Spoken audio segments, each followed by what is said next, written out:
Hello and welcome to Monmouth in Focus, a program about the services and functions of Monmouth County government. I'm Cynthia Scott, your host for this segment of Monmouth in Focus. And joining me today is Freeholder Deputy Director Gary Rich, who serves as a liaison to the Monmouth County Department of Finance. Freeholder, thanks so much for joining us today. Thank you, Cynthia. Great to be here. Great to have you. We are talking about a very important topic today. Let's talk about the budget. Tough time of year always when it comes to working on the budget. And let's talk about what's going on there. Right. You're right. This is probably the toughest time of the year because when we introduce our budget, we operate the county on a temporary budget for the first 3 months or so. We typically have an introduction of our budget. This year it'll be around March 13th. We'll also go out to the county libraries where we'll be open to the public for them to make comments about the budget. And we expect to pass the budget in April. This year is exciting because since I've been on the board, this is my third year being in charge of finance. We're looking at, again, bringing our budget in with a 0% tax increase. So it's a wonderful thing. A 0% tax increase. That must be challenging to do. You said for 3 years now? Yes, absolutely. I'm very fortunate that working with our county administrator and the other freeholders on the board, we've looked to how to become more efficient. We've looked at how we can shrink county government.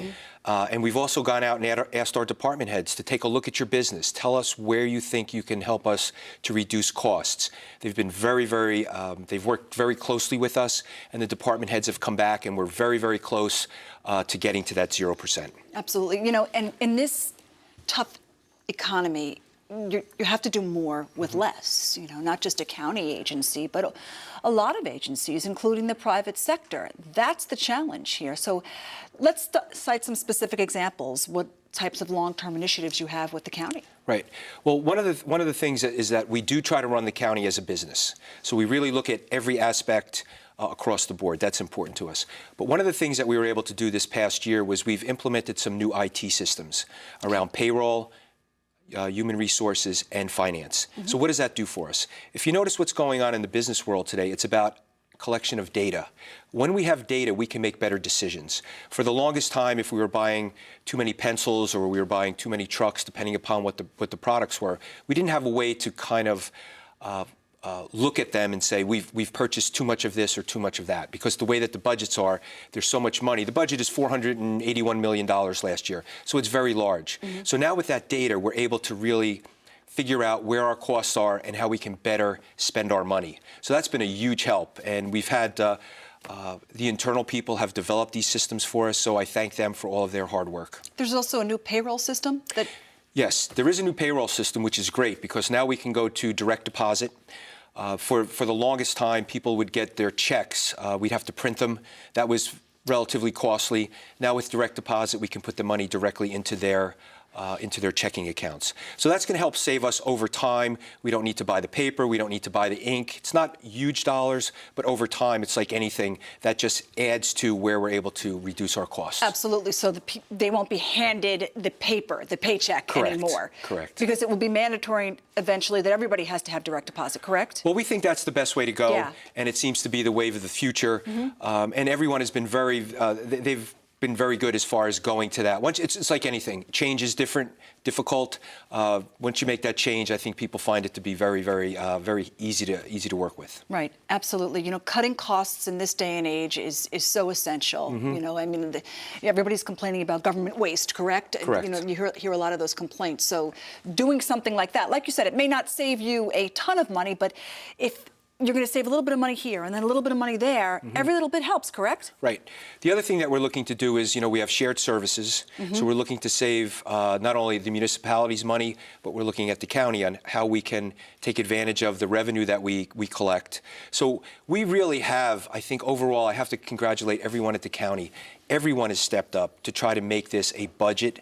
To bring it in at 0%, because that's important. I want the taxpayers to know that we are working for them, and that's important. This is a bottoms-up type of a situation, and we have a lot of everybody is working as a team, and that's really a great thing as a freeholder. So I'm blessed to have the team working with us. And like you said, Freeholder, you have the public input there, right? You're holding these meetings Correct. before you pass the budget. Correct. We've been out talking to a lot of the municipalities, and some of my background from being a councilman allows me to try to understand what goes on in the municipalities, and based on that, we were able to kind of measure where we need to maybe put some more money, and then where we're able to reduce the cost on how we provide those services. So having a background and getting out and speaking with the mayors and some of the council people also gives us some direction on where we need to be. Sure, it gains you a much better understanding. No, we can't. And Freeholder, your background, with your business background, and like you said, being a former councilman, has that helped you deal with the budget process, which can be Yes. quite overwhelming at times? Yeah, I think working every day, driving to work like everyone else does, gives me a different perspective on how we're spending money. And I find that from a business, we're trying to change the way that we do things. And once we change, people come along. They don't really fight it in the beginning. But once they understand that what we're really trying to do here is maintain the jobs that we currently have at the county, we want to make sure that everyone is gainfully employed and that we're providing services to the taxpayers. That is something that they really need. So I think my business background, along with the backgrounds of the other 4 freeholders, we blend nicely together because everybody comes with a different perspective. Exactly. So I try to bring that to the board. All right. Deputy Director Gary Rich, thanks so much for joining us today. Thank you, Cynthia. And for more information about the Monmouth County 2014 budget, you can go to www.visitmonmouth.com. That's all the time we have for this segment of Monmouth in Focus. I'm Cynthia Scott. Have a great day, everyone.